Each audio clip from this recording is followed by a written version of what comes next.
All right, man, we back. Motor City Sports Talk in the building. Appreciate everybody for checking in. Make sure you hit that subscribe button, bell icon button. Won't miss another video. Do me a big favor. Best donation you can make is just share the video. And we talking about kind of like training camp battle, but really not. But I call it training camp battle. Number one wide receiver. Who is the Lions' number one receiver? And I think everybody from last year, black clearly, is Kenny Galloday.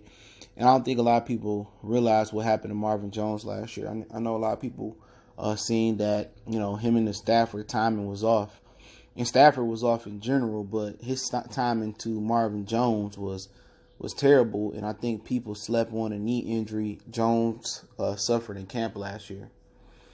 And before that point that he suffered a knee injury that was considered mild or smaller. He was killing it in camp, and now he had the knee injury, and then you could just tell in the season he just wasn't the same. So it wasn't just about Stafford being off. He had the twins last year, and that probably even would have made that still tough. You know what I'm saying, or help. But he was a little bit off last year, even to the throws to Kenny Galloday. Galloday just made the catches. But I think it still is a question who's the number one receiver. You know what I'm saying? Because I think Marvin Jones is a known commodity in the league. With Matthew Stafford, I think he really got a lot of notoriety, especially in our division, NFC North.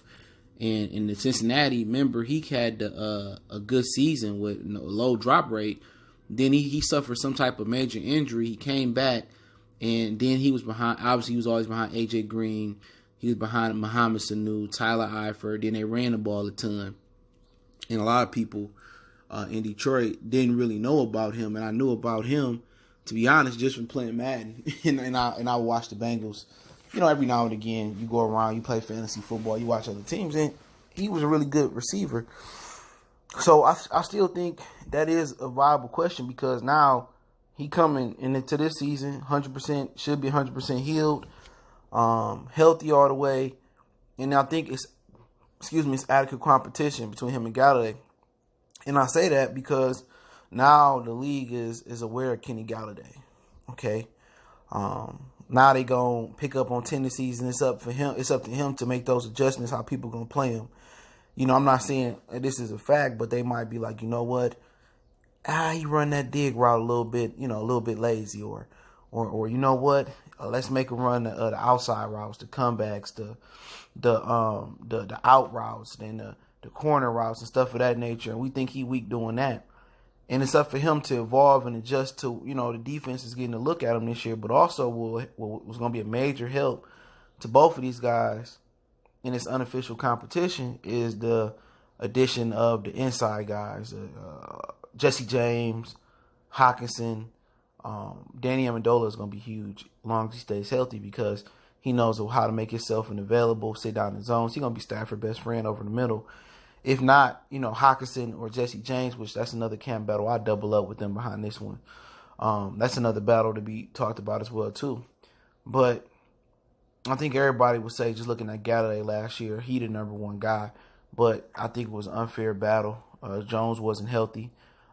But I think they're going to feed off each other. I think the Lions, in my opinion, have two number one receivers. And if I had to say one guy going to be number one, who I predict, I think Galloday going to have a huge season if he stays healthy. And I think Jones going to have a good season too because you got two dudes, that, are threats down the field. And then, they both can run routes underneath. I kind of like Galloday underneath a little bit better than Jones on the end break, on the end routes, the end breaking routes, the slants. And Jones can run those as well too. The post routes, the post corner routes. I just like him running that route tree. But I do, I like him just running the entire route tree. But I think Galloday underneath, can help as well because if you got the two guys on the inside, Hawkinson and Amendola controlling the middle. Imagine you add another big receiver that you can't double. You got him coming on the end breaker route as well.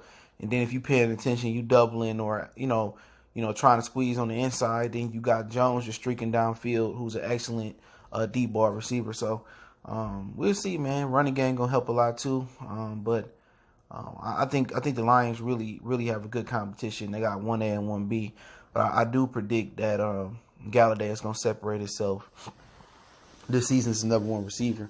But if he get attention, don't be surprised if Marvin Jones don't take a ton of defenses to church, in this offense, man. So they might not. I think they may not be 1,000-yard receivers with Darrell Bevel if he continues to run the ball a lot. But they may, because he might throw the ball a lot. You never know. So just a little friendly competition. I think is really, really good. And I think we do have 2 #1 caliber receivers. But I do expect somebody to excel this season. And I wouldn't be surprised if it was Jones, but I'm going to go ahead and just say it's going to be Galloday. But I do appreciate everybody for checking in. Don't forget to hit that subscribe button, bell icon button. Won't miss another video. If you haven't, share the video. It's the best way to help out. And we'll be back. We on social media, links in the description. My email there as well, too. One time for the one time we got.